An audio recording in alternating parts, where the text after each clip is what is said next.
très vite dans ce truc. Olivier G, sur ce sujet, on va prendre un petit peu de hauteur nationale. Est-ce que oui ou non, la métropole, c'est une manière d'organiser les territoires qui va les rendre plus attractifs et plus productifs? Sûrement, il n'y a pas de doute même. Je voudrais rendre hommage à un grand homme politique qui, à Paris, passe un peu pour un benet. D'ailleurs, parfois, il fait des efforts pour ça. Qui était surnommé comment? Le motodidacte, c'est ça? Et qui est en train de devenir, qui est devenu, dans le plus grand silence, un des hommes les plus puissants de France, grâce à sa capacité qu'il a eue, et dans un environnement, je parle de Christian Estrosi, tout le monde a deviné, et dans un environnement qui est aussi musclé que celui de Marseille. C'est un peu différent, mais il y a sans doute des points communs.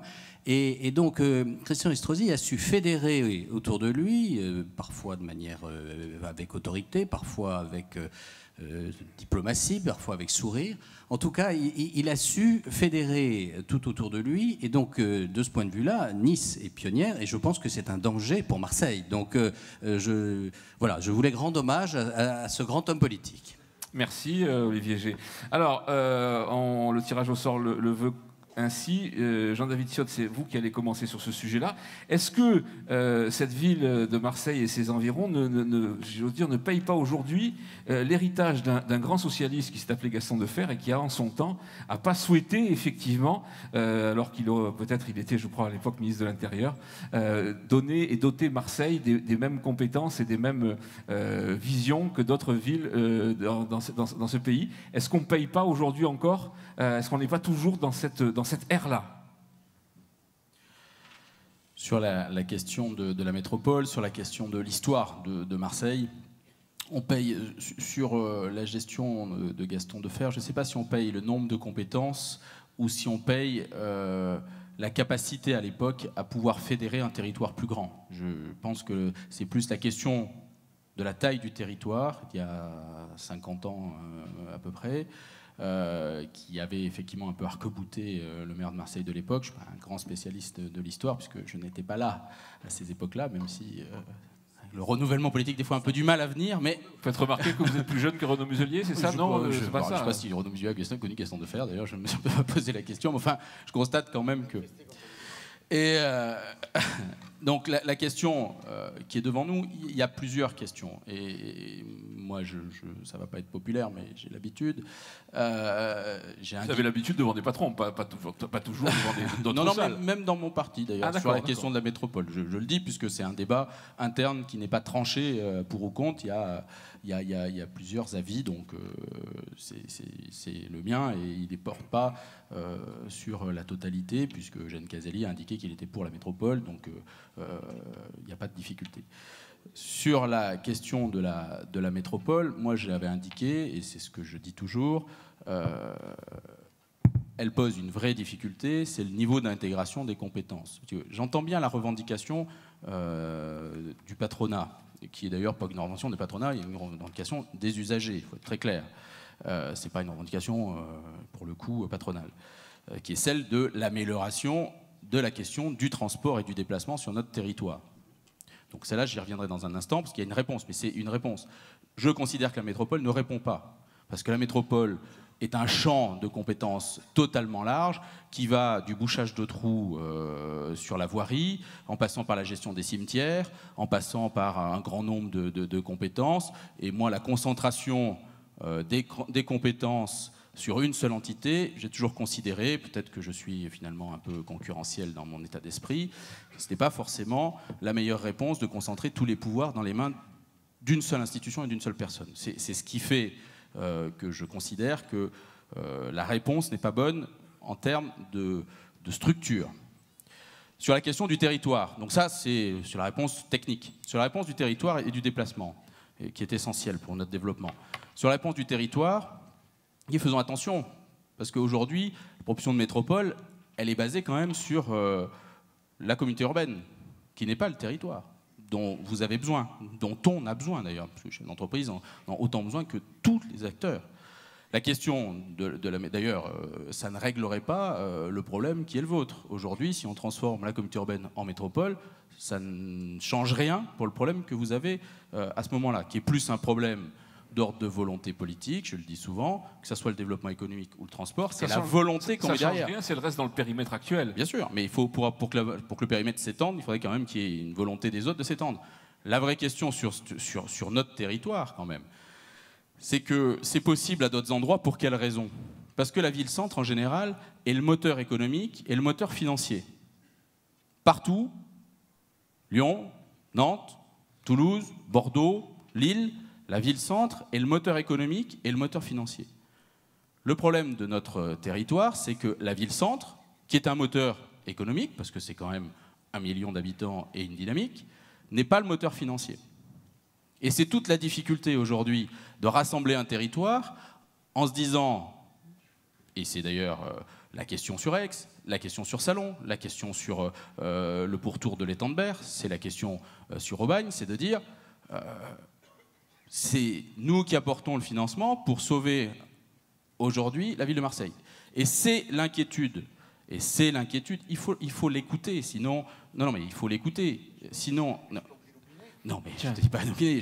Il faut écouter cette inquiétude. Sinon, on va arriver à un système qui me semble le plus mauvais, qui est porté par une personne plus proche de toi que de moi, qui est de dire il faut monter Aix contre Marseille, ce qui serait la pire des choses. Est-ce que c'est pas quand même un peu ce qui est en train de se passer? Bien sûr que c'est ce qui est en train de se passer. Aujourd'hui, on est en train de nous dire que la réponse, c'est il faut préserver Marseille contre les méchants, préserver Aix contre les méchants marseillais. Mais est-ce que vous reconnaissez que Marseille a aller au-delà, comme le dit un certain nombre de responsables politiques, et en particulier Jean-Claude Gaudin, qui dit Marseille a les charges de la centralité, mais n'en a pas forcément les recettes. C'est-à-dire qu'on vient se faire soigner à Marseille, on vient souvent aussi faire un certain nombre de choses à Marseille, mais effectivement, la richesse, en partie, est dans la périphérie, et on connaît les raisons de cela. Le développement économique s'est fait sur la périphérie de la ville, pour un problème d'ailleurs qui est plus géographique que politique. Un problème de ceinture montagneuse autour de Marseille, il faut être quand même clair. Après, est-ce qu'on aurait dû l'étendre dans le temps? C'est la question que vous posiez sur, au fond, Gaston Defferre. Est-ce que la ceinture qui entourait Marseille, c'est-à-dire qu'on aurait dû élargir, comme l'a fait Lyon d'ailleurs, très très tôt, autour, c'est une vraie question. Donc la vraie question, c'est de ne pas monter les territoires contre les uns contre les autres. Sur la question du financement, il y a une vraie difficulté. C'est qu'aujourd'hui, les finances de la ville de Marseille et de la CUM intégrées inquiètent énormément l'ensemble des autres intercommunalités. Donc sur ces questions-là, si on veut travailler ensemble, ça ne pourra pas se faire de manière à marche forcée. C'est pour ça qu'il faut réfléchir en termes de compétences. Et la question qui est posée quand même, la principale, chaque fois que je discute avec les usagers, avec les chefs d'entreprise, avec les élus, c'est la question du transport. Et sur la question du transport, je le dis, on a effectivement 20 ans, voire 30 ans de retard, parce que des décisions, à un moment donné, n'ont pas été prises par les uns et par les autres. Quand le syndicat mixte, la proposition de syndicat mixte d'une AOT unique, parce que c'est ça l'objectif. L'objectif, c'est d'avoir quand même l'AOT, enfin, vous avez compris, c'est l'organisation à un seul décideur sur l'organisation des transports sur ce territoire, qui a pris la préfiguration d'un syndicat mixte qui avait été proposé il y a 10 ans, qui avait été refusé par la ville de Marseille, et c'est bien dommage, sur la question que je peux comprendre, qui était celle des financements notamment liés à la RTM, liés aux grands emprunts sur le déplacement et sur le transport, avec la question des volontés de faire le tram, etc., et qui aurait obligé évidemment à partager la décision avec d'autres, qui n'auraient peut-être pas permis de faire les investissements qui étaient souhaités par la ville, mais de dire il faut les partager. Donc aujourd'hui, effectivement, les capacités d'investissement, elles sont quand même pas, vous savez ce que c'est pas vous, je vais apprendre quand même qu'on fait des choix en matière d'investissement, on ne peut pas tout financer. Donc aujourd'hui, ce chantier est devant nous. Aujourd'hui, on a 10 AOT, en fait, on en a 9 intercommunales, plus une 10e qui est la région, je le rappelle, sur la question du transport ferroviaire. Moi, la proposition, d'abord, le champ pertinent, je l'ai toujours pensé, c'est le département, bon an, mal an, on peut parler de la question du Pays d'Arles par rapport à Avignon, mais enfin, bon an, mal an, c'est le territoire pertinent, c'est notre département, parce qu'il englobe la zone d'Aubagne, la zone d'Aix, la zone de Salon, tout l'étang de Berre, qui est le cœur économique et de vie et le bassin de vie. Donc c'est ça notre aire métropolitaine. C'est bien là où sont la question, c'est de savoir comment on va d'Aubagne à Martigues pour aller travailler dans les emplois qui sont à Poitiers. Donc un organisme, une AOT unique sur l'ensemble de ce territoire, ça c'est essentiel. Mais qui va trancher? Qui va être le patron de cette AOT unique? Qui va faire les arbitrages? Parce que s'il n'y a pas un organisme central, s'il reste à 9 intercos, ils vont peut-être pas forcément se mettre d'accord pour savoir qui va trancher sur ces sujets-là. Peut-être que la question, plutôt que de rajouter de l'empilement, etc., peut-être que la question aujourd'hui qui est essentielle, c'est de se dire, si le territoire pertinent, au fond, c'est une question, quelle compétence pour quel territoire? Si on considère que le territoire pertinent, c'est le département, on peut aussi proposer, et ce n'est pas un gros mot, que de dire que le département, plutôt que de lui affubler un grand nombre de sujets sur lesquels il n'a pas forcément compétence, notre territoire, on le voit bien, notre bassin de vie, il est là.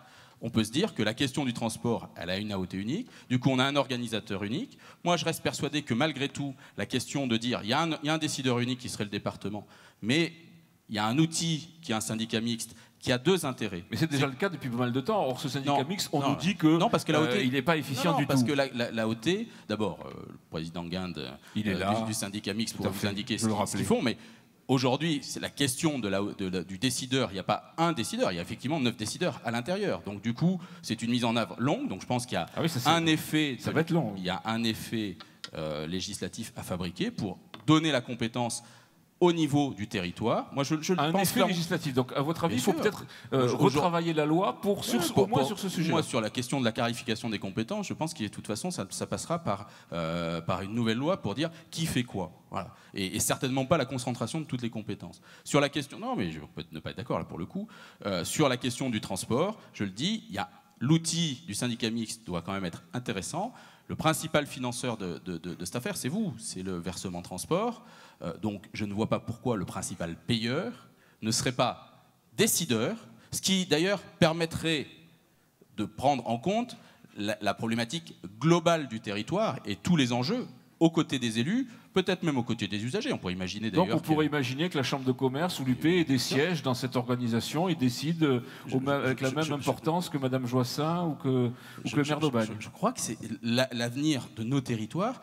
Il passe quand même par des prises de décision en responsabilité, non pas pour les bloquer. Donc ça, je suis d'accord sur la question. Il faut un décideur unique, c'est-à-dire vous demandez, il y a une institution qui tranche et qui a un pouvoir, mais elle ne peut pas se faire dans le dos des entreprises. Sinon, on fait du saupoudrage de voirie à certains endroits pour répondre à d'autres choses qui ne sont pas, puisque si on a un VT, c'est bien que la question du développement économique, elle est derrière, sinon on ne demanderait pas aux entreprises de contribuer.